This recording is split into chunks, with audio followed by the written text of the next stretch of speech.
सो अभी तक हमने देख लिया था कि मेंडेलियस वाज द फर्स्ट साइंटिस्ट जिसने सारे के सारे 63 एलिमेंट जो डिस्कवर हो चुके थे उनको अरेंज कर लिया था।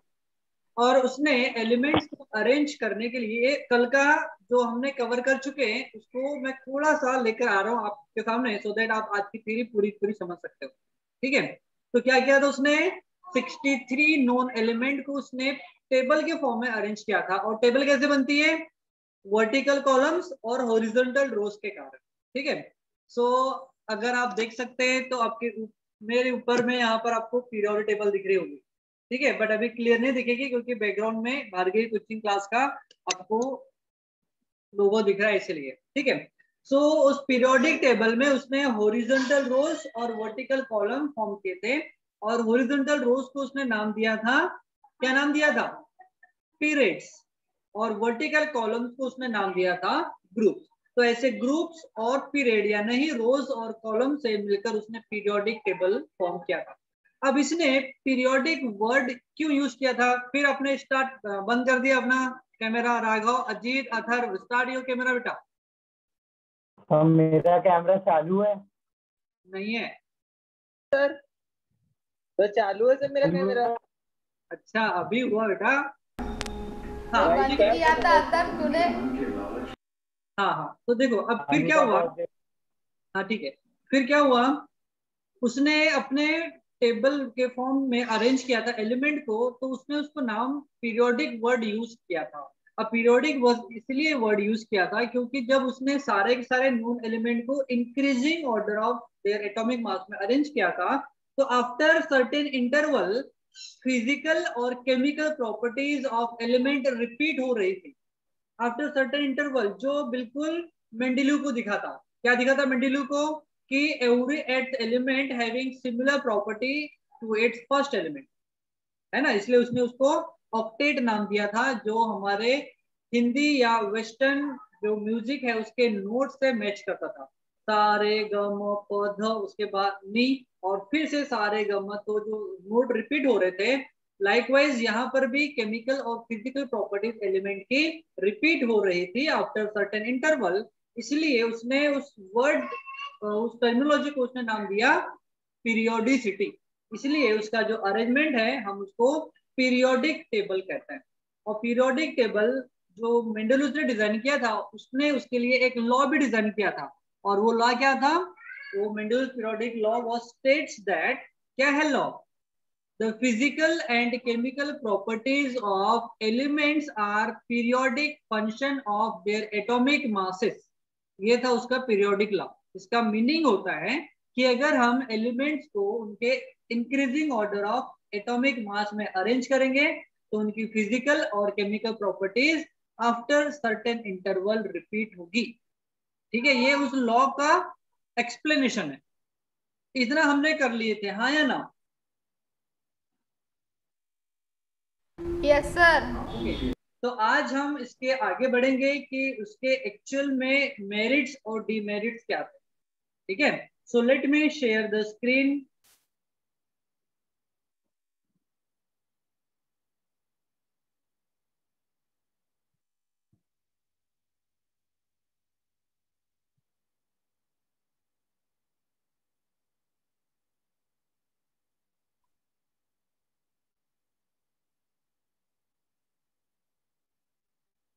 ओके, ये हमने कल कर चुका था। ठीक है, तो हमने मेंडेलियस पीरियोडिक टेबल कंप्लीट कर चुका था। हमने पीरियोडिक लॉ भी लिख लिया था, ये थी उसकी पीरियोडिक टेबल। हम इसको बाद में एक बार फिर से देखेंगे। सबसे पहले हम पढ़ेंगे इसके मेरिट्स और डीमेरिट्स। ठीक है, ओके। सो सबसे पहले हम देखेंगे इसके मेरिट्स और डीमेरिट्स क्या थे। सो मुझे थोड़ा सा ना, एक minute, let me pause the recording. Okay, so हम देख रहे हैं merits of Mendeleev's periodic table. So first merit हम देख रहे हैं।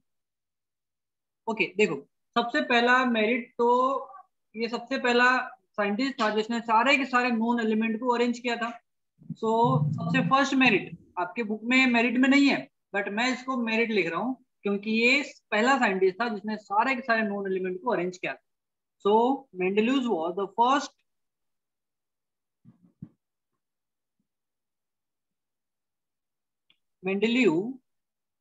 was the first who arranged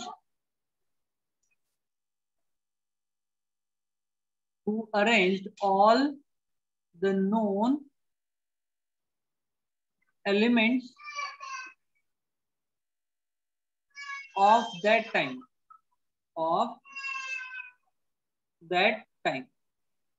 ठीक है, मेंडेलियस पहला साइंटिस्ट था जिसने उस समय के सारे नोन एलिमेंट को अरेंज किया था in the form of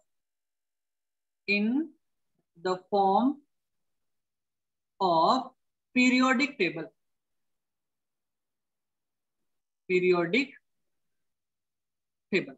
understood first point? Yes, पक्का? Yes sir. Okay, second. Yes sir. अब देखो इसने क्या किया था, एलिमेंट का ग्रुप बनाया. ग्रुप का मतलब जिनके प्रॉपर्टी रिपीट हो रही थी उनको लाकर उसने जो पहले एलिमेंट जो सिमिलर प्रॉपर्टी के थे उनके नीचे में रखना स्टार्ट कर दिया. इसके मतलब इसने ग्रुपिंग ऑफ एलिमेंट किया, ऐसे एलिमेंट जिनकी प्रॉपर्टी सिमिलर थी. तो क्या लिखेंगे हम? ही यानी कौन? मेंडेलियस. ही अब सबसे पहले लिखेंगे हम ही अरेंज्ड.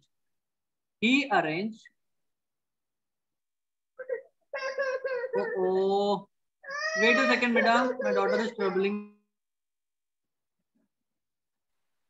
ओके, क्या करते हैं हम? He arrange element in elements in ascending order. Ascending यानी बढ़ते हुए क्रम में. हाँ, ascending order of their atomic mass. Their यानी एलिमेंट्स के their atomic mass. He arranged element in increasing order of their atomic mass and gave proper place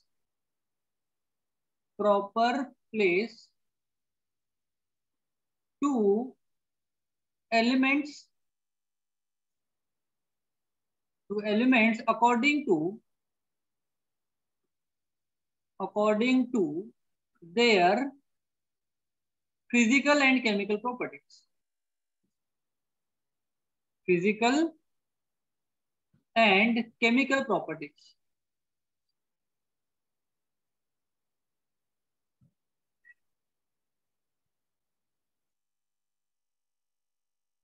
उसने क्या किया? एक्चुअली में ये पॉइंट कहां से आया है?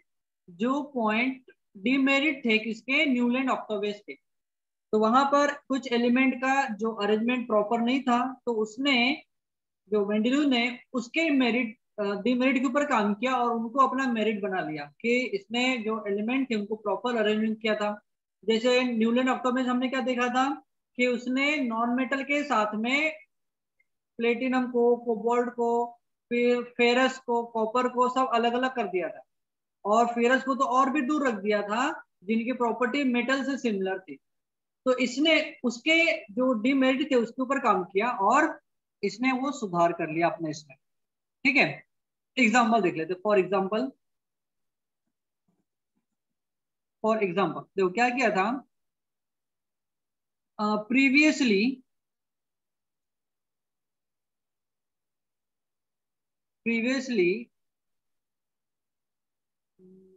determine नहीं, हम लिखेंगे previously position of ferrous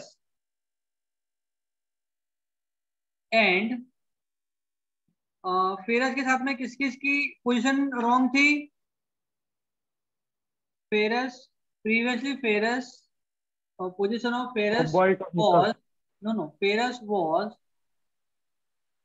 previously position of ferrous was with इसने रखा था सल्फर के साथ में और ऑक्सीजन के साथ में, with sulphur and oxygen, but he placed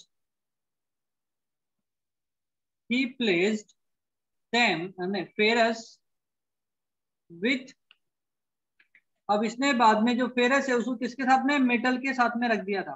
पहले ये नॉन मेटल के साथ में थे। किसने रखा था इसको, किसने रखा था, न्यूलैंड ऑक्टोवेस ने। जो उसकी जो प्रॉपर्टी थी बिल्कुल नॉन मेटल के समान नहीं थी, फिर भी उसने उसको रख दिया था नॉन मेटल के साथ, जो कि उसने गलत किया था। ठीक है, बट इसने उसके ऊपर वर्क किया और फेरस को उसकी दूसरी पोजीशन दे दी। ठीक है, तो क्या लिख देते हैं हम, but he place ferrous with metals. ठीक है, तो ये उसका एक क्या था, मेरिट था। जो उसका डीमेरिट था, इसका वो मेरिट बन गया। थर्ड, कुछ एलिमेंट के एटॉमिक मास को इसने करेक्ट किया। किसने, मेंडलीव्स ने।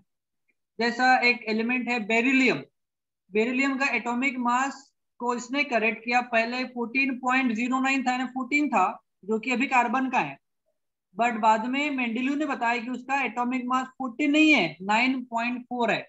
तो उस समय जब न्यूलैंड ऑक्टोवेस की बात करते हैं तो उस समय हाईली जो क्या बोलेंगे, डेवलप्ड इक्विपमेंट नहीं थे, लेकिन मेंडलीव के समय में हाईली, जो उस समय के हाईली डेवलप्ड इक्विपमेंट आ चुके थे, जो एटम को वेट करने के लिए वो यूज करते थे। ठीक है, तो ये उसने क्या किया था, बेरिलियम का एटॉमिक मास को उसने रिवाइज करके, चेंज करके नए फॉर्म में उसको अरेंज किया था। सो मैं लिख रहा हूँ इसका third merit, atomic masses of, very important है ये वाले भी, atomic masses of few elements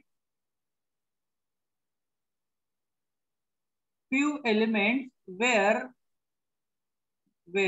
revised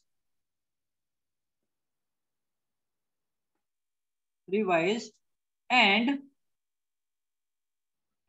placed them at proper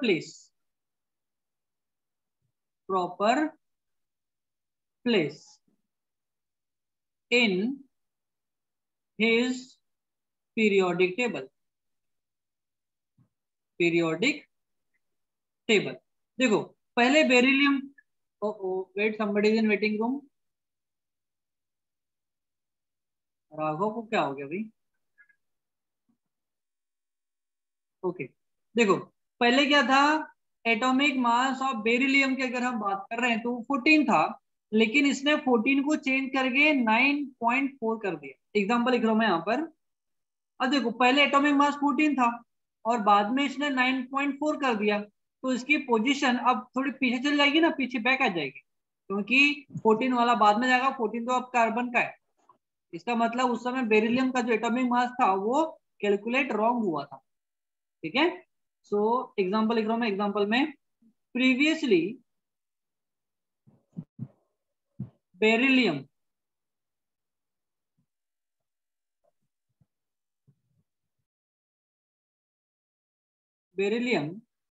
was having atomic mass 14.09, but it was revised by Mendeleev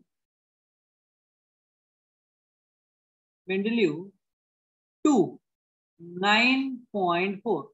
देखो उसने 14.09 को 9.4 में कन्वर्ट कर दिया और उसकी पोजीशन चेंज कर दिया। And beryllium was placed before boron. पहले बोरॉन के बाद में आता था, लेकिन अब बोरॉन के पहले आ रहा है क्योंकि उसका एटॉमिक मास कम हो गया ना बेटा, हाँ या ना। तो this is the third merit of Mendeleev's periodic table. समझ में आ रही है क्या? तीनों पॉइंट समझ में आए? Yes sir. पहले इसमें क्या हुआ, पहले इसमें क्या हुआ कि जो मेंडेलियस था ये पहला साइंटिस्ट था जिसने सारे के सारे नोन एलिमेंट को अरेंज किया। फिर सेकेंड पॉइंट में हमने देखा कि कुछ एलिमेंट की प्रॉपर पोजीशन नहीं थी, जैसे मेटल के साथ में नॉन मेटल, नॉन मेटल के साथ में मेटल हो गए थे, तो उसने मेटल और नॉन मेटल को जिनकी प्रॉपर्टी सिमिलर थी उसको उसके नीचे में रख दिया।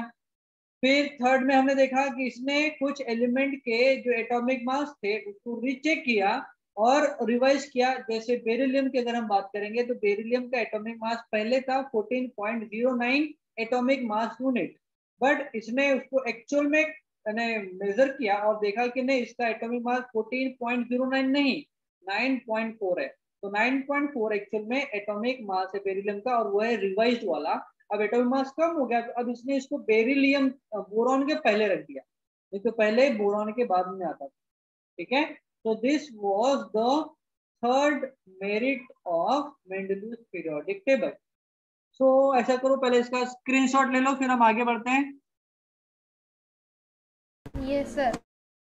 Okay, so now we are going to discuss the very important fourth merit. Fourth. Sir screenshot sir ऊपर करो सर।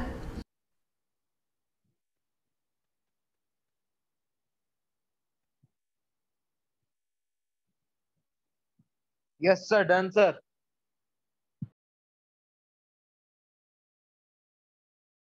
ओके, अब हम देख रहे हैं। अब इसको समझने के लिए ना आपको एक बार बुक में जाना पड़ेगा और देखना पड़ेगा कि हम क्या समझने जा रहे हैं। अभी हम देख रहे हैं यहाँ पर इसके पीरियोडिक टेबल में बहुत सारे से खाली बॉक्सेस दिख रही है, खाली बॉक्स दिख रहे हैं क्या? Yes sir.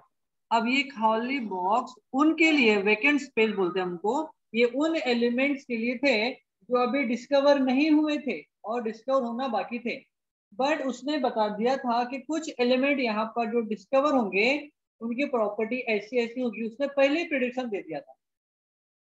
अब वो कैसे प्रिडिक्शन दिया था हमको पता है कि जिस ग्रुप में जो एलिमेंट आते हैं उनकी वैलेंसी सेम होती है, वो सेम एलिमेंट दूसरे एलिमेंट से रिएक्ट करते हैं। हाँ बोलो बोलो।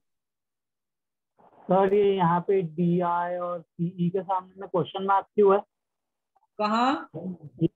यहाँ यहाँ बीच वन सर, जहाँ पे आपका कर्सर है अभी।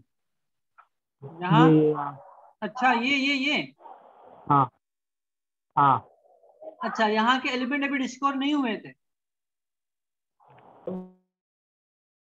अच्छा ठीक है सर। हाँ हाँ, ओके। सो अब हम जा रहे हैं इसको समझने के लिए हमारे उस पोर्शन के ऊपर जहां पर हम अभी लिख रहे हैं। उत्तर इतना बड़ा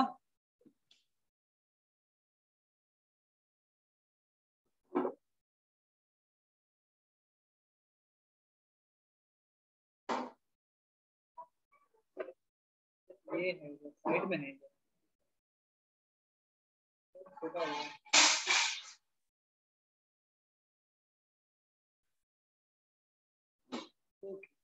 अब हम लिख रहे हैं फोर्थ पॉइंट, और ये बहुत ज्यादा इंपॉर्टेंट है। देखो फोर्थ पॉइंट में क्या है, इसने कुछ खाली जगह देखी थी रखी थी, हम उसके बारे में पढ़ रहे हैं।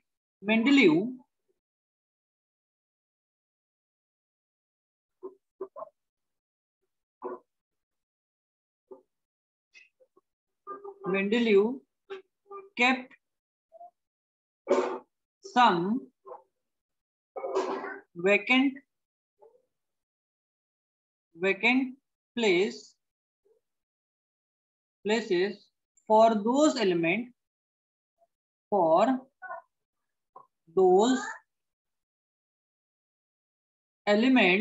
they were yet to discover। ठीक है, उसने जो वैकेंट प्लेस इसलिए रखा था क्योंकि वहां के एलिमेंट अभी डिस्कवर होने बाकी थे। ओके, और उसने ना ऐसे 3 एलिमेंट थे जिसका उसने बता दिया था कि उनकी प्रॉपर्टी और कैसे होने वाली है, ठीक है। 3 ऑफ दीज एलिमेंट जो डिस्कवर नहीं हुए थे उसकी बात बता रहा हूं मैं। 3 of those element, those elements were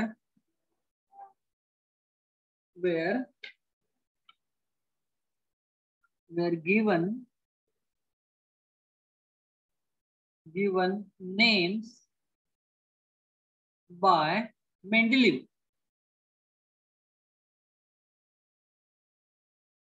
देखो उसने क्या नाम दिया था उनको। फर्स्ट था इक्का बोरॉन, EKA बोरॉन। सेकंड था इक्का aluminium,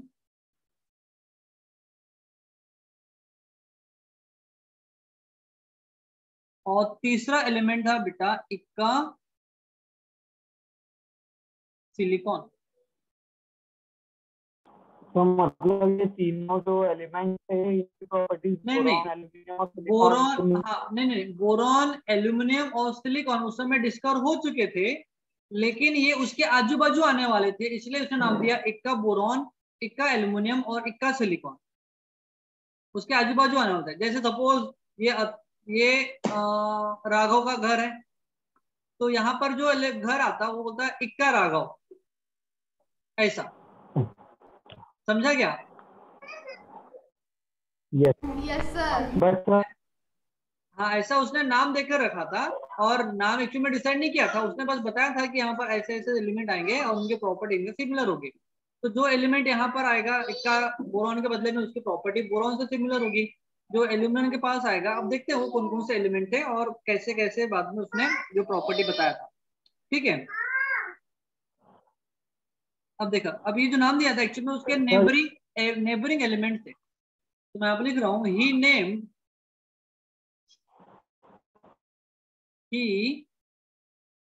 gave name according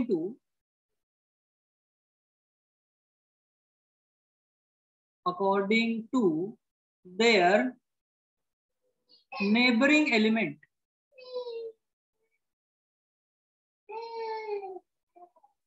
neighbouring element यानी उसकी जो पड़ोस वाले, जो मैं बताया था ना राघव के बाजू में जो आएगा वो इक्का राघव होगा, ऐसा। तो नेबरिंग एलिमेंट के बेस के पोर्शन को नाम दिया था नेबरिंग एलिमेंट्स, ठीक है। अभी कोई डाउट? हाँ सर, एक डाउट है। हाँ बोलो।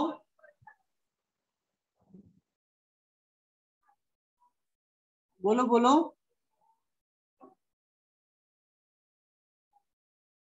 हाँ बोलो, जल्दी बोलो, आगे बढ़ते हैं फिर। राघव,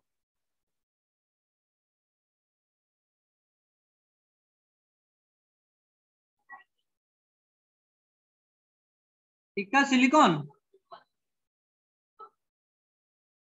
क्या डाउट है बेटा, बोलो ना। सर उसका नेटवर्क नहीं चल रहा। ओके ठीक है, हम आगे बढ़ते हैं, ठीक है। अब देखो, अब इसने ना जो मेंडुले है, इसने और भी बहुत सारी प्रॉपर्टीज इनके बारे में बता दिया था। इसने बता दिया था कि इनका एटॉमिक मास कितना होने वाला है। तो इक्का बोरॉन का एटॉमिक मास बताया था उसने 44 होगा। इक्का एल्यूमिनियम का मास बताया था उसने 68 एटॉमिक मास यूनिट होगा। और इक्का बोरॉन के सिलिकॉन के बारे में बताया था कि इसका जो एटॉमिक मास होगा वो कितना होगा, 72 होगा। तो उसने एटॉमिक मास से बता दिया था इक्का बोरॉन, इक्का एल्यूमिनियम और इक्का सिलिकॉन का मास कितना, 44, 68 और 72 ये होगा, उसने पहले बता दिया था, जबकि वो उस समय डिस्कवर भी नहीं हुए थे, ठीक है। He gave the name according to their neighboring element and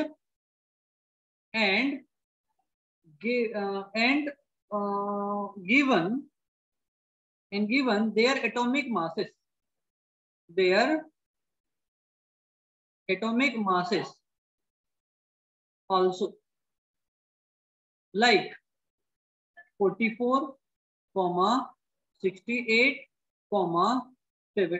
72 respectively. Again, waiting में Raghav.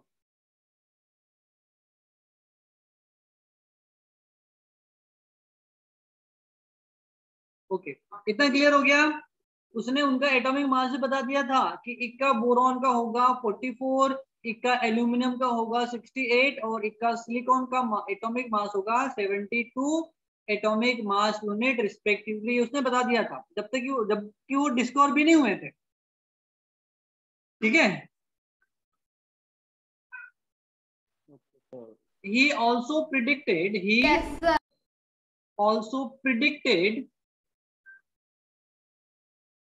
Their physical and chemical property.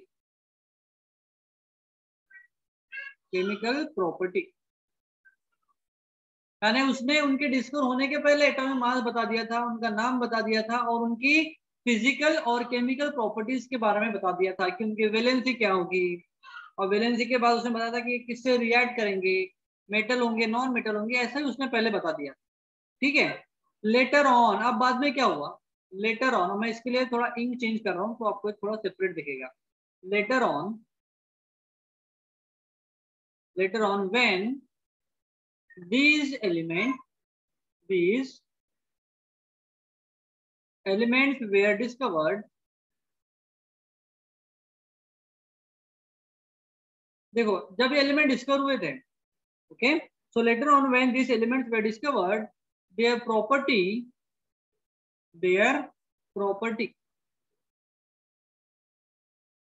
were as similar as predicted by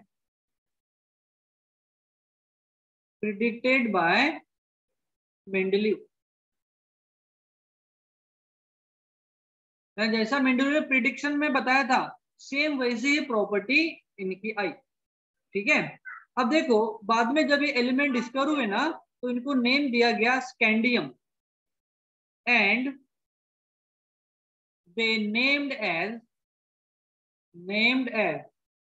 पहला था स्कैंडियम, फिर था गैलियम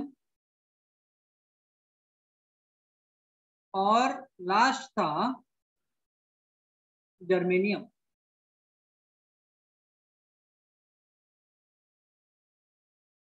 ठीक है। तो बाद में जब इक्का बोरॉन जो आया वो हुआ स्कैंडियम, इक्का जो एल्यूमिनियम था वो हुआ गैलियम, ये जी है, हाँ एक मिनट,